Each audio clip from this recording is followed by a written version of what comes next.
Hello everybody, welcome to my channel if this is your first time here.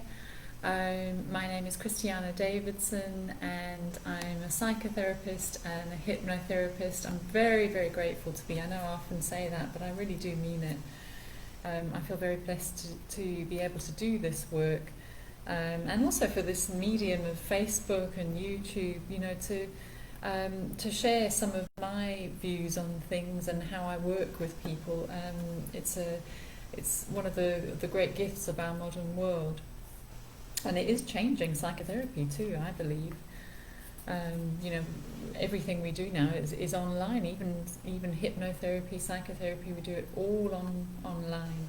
So it doesn't mean that people have to travel far these days to go and see a therapist. You can actually just do it from the comfort of your own home.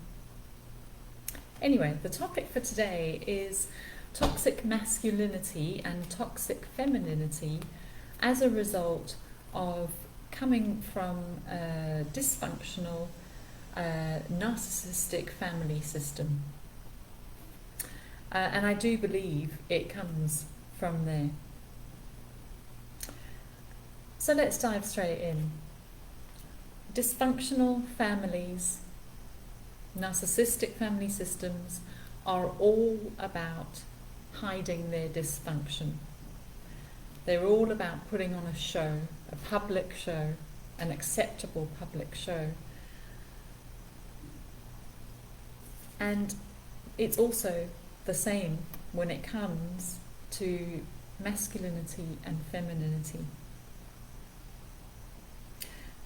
About being a man or a woman and hiding any flaws, any inadequacies that would be quote unquote unacceptable or make somebody less than what societal expectations are. So in a narcissistic family system, a dysfunctional one, parents put on a public show. This is who we are. It's a performance. It's not something that comes from within. It's like you put on a cloak almost, or put on some clothing to go out in public so that people will see you in a particular way. And we know that in these families, the parents are emotionally immature. Narcissistic parents in particular are emotionally immature. They often haven't emotionally grown from the age of between 2 and 7 or 9. So with that in mind, these parents need to put on the appearance of being an adult man or woman when they go out in public. It's an act. It's an anxious act, actually, because the purposes of it are to hide the deep inadequacies that are behind the scenes, that are within.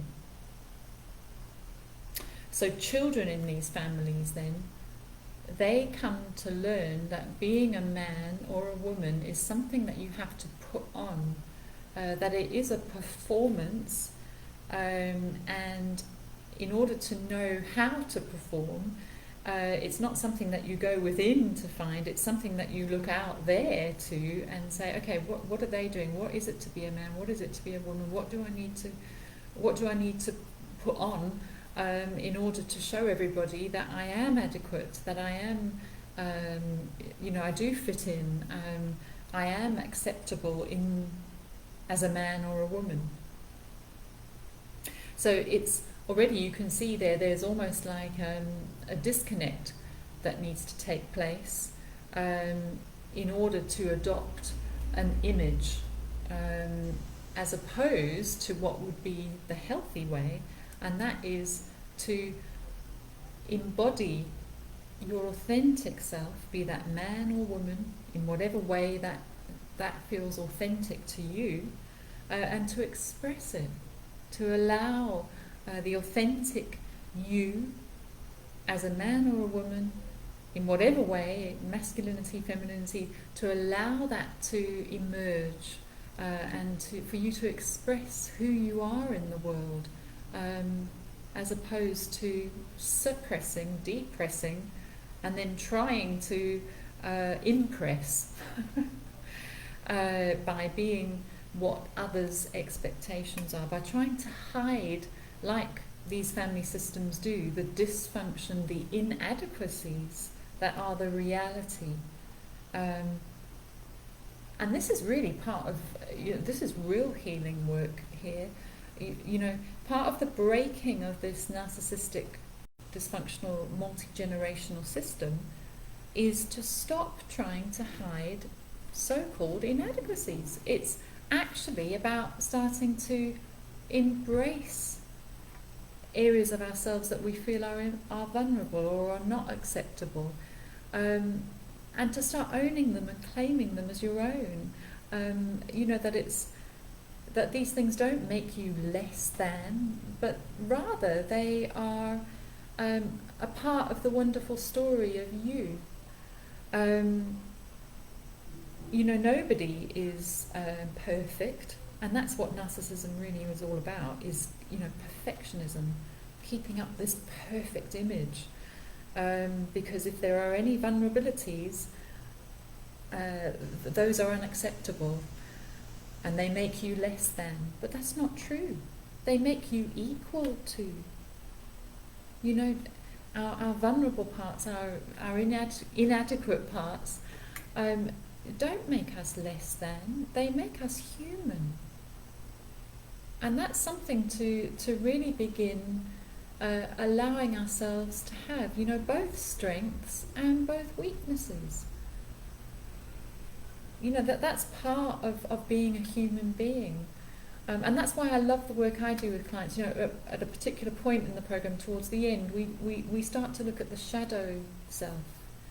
Those parts that maybe are things that we would rather not let anybody see.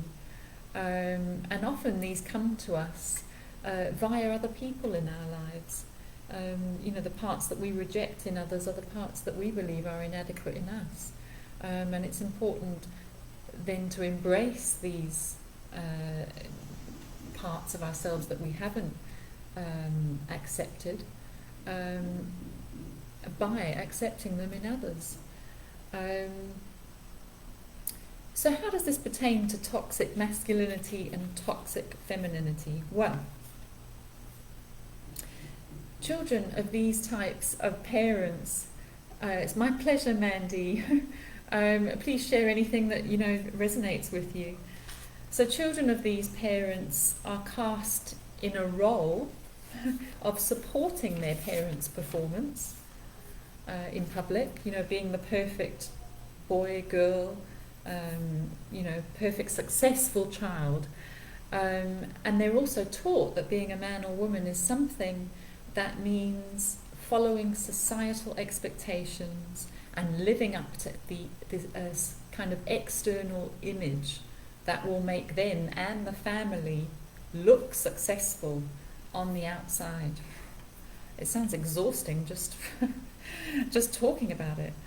So what often happens for children in these families is that they're often judged by their parents or criticized by them for their outer appearance, for their bodies, for how attractive they are,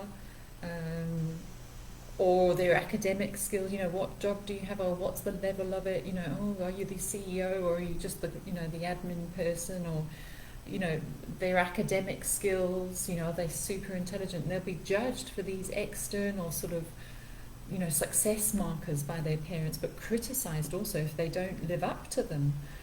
So there can be an enormous pressure put on children to think, gosh, I've got to reach these levels to be good enough, or else I'm not going to be a success as a man or woman. So these parents themselves put on an ideal masculinity or an ideal femininity themselves in order to fit in. And so their children learn to do exactly the same too. Otherwise they risk being cast out. or being an embarrassment, which, you know, in a narcissistic family system is almost like death. So they're always on alert, you know, what should I do here out in public? What should I say? You know, gosh, if I say the wrong thing or something that doesn't fit the picture of the perfect, successful male, female, you know, out in public, it's going to be an absolute disaster. And everyone's going to know that I'm inadequate as a child of these parents, or inadequate as a boy or girl. So the pressure then on children to become this idealized fantasy image of a male or female in the eyes of society is massive, and often these children grow up and find themselves trying to live up to toxic masculinity or toxic femininity in order to try to prove their worth or please their parents. It gives rise to perfectionism, the endless pursuit of perfectionism, so that I don't have any flaws that anybody can ever see. That's safety. That means I'll be lovable. That means I'll be accepted. But of course it doesn't, because none of us can ever be perfect without flaw. I mean, we'd be God, which is what narcissistic values are all about. It's about being God or believing you're God. So what does toxic mean? Well, it means something that causes you to be ill. If we take in toxic things, they make us ill. They cause us ultimately to die. And the endless pursuit of putting on a show, of trying to live up to this kind of external image that we have to put on, when the inside is empty, it's a death. So to break this multi-generational pattern, what we need to do is we need to go within, and first of all we need to free that inner child. We need to free the inner child so it can just be free to be them. You know, no having to put on a show to please others, just to be free. And to allow that inner child to express itself in whatever way it wishes to do so. That's the work I do with in hypnotherapy with clients. Because that then transforms that inner, empty, lonely place to a place of fullness, of safety, of creativity, of real connection to the self, not disconnection. And then, you know, as part of this work, it is important, I think, to turn to other adults that perhaps we admire, and we can see perhaps that we may almost be sort of like a substitute parental figure that we never had, and sometimes that can be it can be a therapist. I'm just looking at the comments here. So Laura says, I recalled a suppressed memory during meditation. You want disconnection. Yes, Laura, that can often be the case. You know, when we start to reconnect, it can, we don't know what to do with it almost. It can be really uncomfortable. But I really encourage you, you know, this process of reconnecting to yourself is the key to the life you want. And yes, it's not always easy. You know, be brave is my words to you today.